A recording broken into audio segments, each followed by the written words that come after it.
Ini adalah juga kasus kehamilan ektopik advance atau lanjut, di mana setelah kita memastikan bahwa rahimnya kosong, tidak ada kondisi kehamilan di dalam rahim, hati-hati ya, seringkali kita keliru mendiagnosa bahwa hamilnya berkembang di dalam kandungan dan ditemukan kantung hamil yang kosong atau black teeth ovum.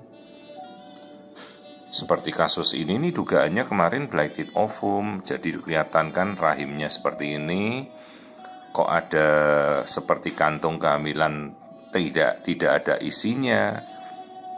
Diduga hamilnya kosong. Dan sejawat tidak melihat setelah dipastikan kosong, oh ya, black teeth ovum. Padahal ini adalah kantung hamil palsu atau pseudo sac atau pseudo gestational sac. Lantas di mana lokasi hamilnya? Perhatikan ini.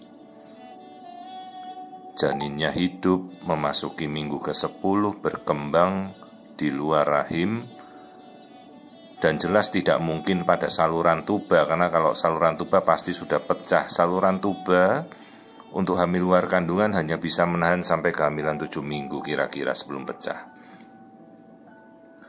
Berarti ini suatu kehamilan yang menempel sebenarnya pada ujung saluran tuba, pada fimbria atau tuba falopi, dan kemudian dia mengalami keguguran atau abortus tuba dan menempel akhirnya pada usus si ibu.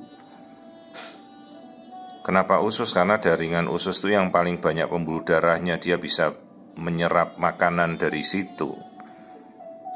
Nah, masalahnya sekalipun ini kasus-kasus infertilitas yang cukup lama ya, si ibu benar-benar mengharapkan kehamilan ini. Dan perhatikan, janinnya sempurna, janinnya bagus sekali, janinnya hidup. Seperti kita melihat kondisi kehamilan normal ini, kalau kita tidak tahu lokasinya, ya kita akan beranggapan, oh kehamilannya bagus, kehamilannya sempurna. Padahal dia muncul di luar rahim, menempel pada saluran ujung dari fimbria, dan sekarang sudah menempel pada ususnya ibu. Coba diukur nih, memasuki minggu ke-8 ya, memasuki ke-8, ke-9. Jadi dia berkembang normal, sayangnya di luar kandungan. Masalahnya sekarang kalau ibunya menghendaki, dok, biarlah saya rela berkorban jiwa saya untuk anak saya benar-benar mengharapkan. Ya tidak bisa, itu hak orang tua, tapi secara medis ini tidak bisa dipertahankan.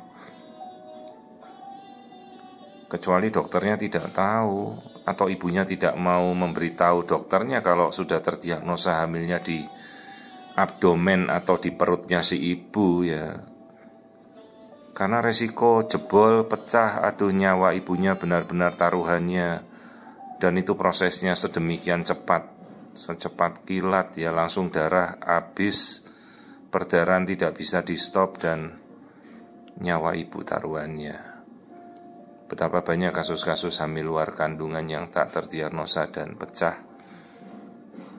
dan nyawa ibu tak tertolong.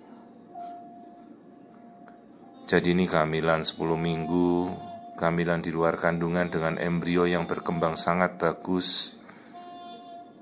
Rahimnya kosong, tidak ada isinya, padahal janinnya bagus sekali. Si ibu ya, waktu kita beritahu ya, dia sangat terpukul ya, nangis begitu tahu, karena dia udah kesakitan.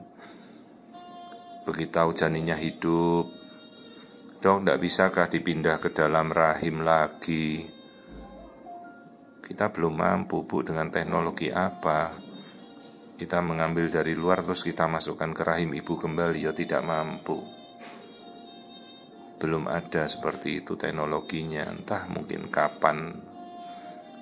Tapi yang jelas kita sudah tidak bisa berandai-andai, andai ini, andai itu. Sekarang kehamilan berada di luar rahim, rahimnya kosong, hamilnya sudah advance, memasuki 10 minggu, dan inilah kehamilan abdominal atau kehamilan ektopik advance lanjut abdominal dengan embrio hidup.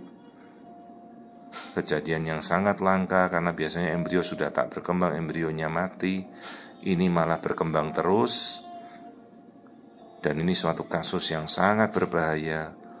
Ya sekali lagi ini bukan kasus yang saya pantau dari awal, ini kasus rujukan. Dan tidak ketahuan sebelumnya bahwa hamilnya luar kandungan. Diduga hamilnya masih di dalam kandungan tak berkembang, ternyata hamilnya hidup, berkembang di luar rahim, di ususnya si ibu. Jadi intinya kalau diketahui hamil tak berkembang, kehamilan kosong, kehamilan sudah dikuret atau bersih, pastikan benar enggak itu hamilnya di dalam kandungan. Buktikan dengan test pack. Setelah keguguran test packnya negatif, hamilnya bersih. Ini ya jelas test packnya masih positif lah. Padahal itu suatu sarana yang paling mudah untuk kita tahu kalau kita sudah keguguran bersih. Ibunya mungkin berpikiran dia hamil kosong, keguguran, test packnya mungkin tidak dilakukan, ternyata hamilnya berlanjut terus. Jadi sekarang kita harus mempersiapkan tim untuk melakukan eksplorasi dan mengevakuasi kehamilan abdominal lanjut ini karena resikonya perdarahannya bisa sangat dahsyat. Dan bagaimana kita mengupayakan untuk mengeluarkan kantung hamil dengan plasenta yang sudah menempel pada usus. Bahkan sekalipun kita melakukan eksplorasi, perdarahan bisa sangat banyak dan itu sangat berbahaya bagi ibunya.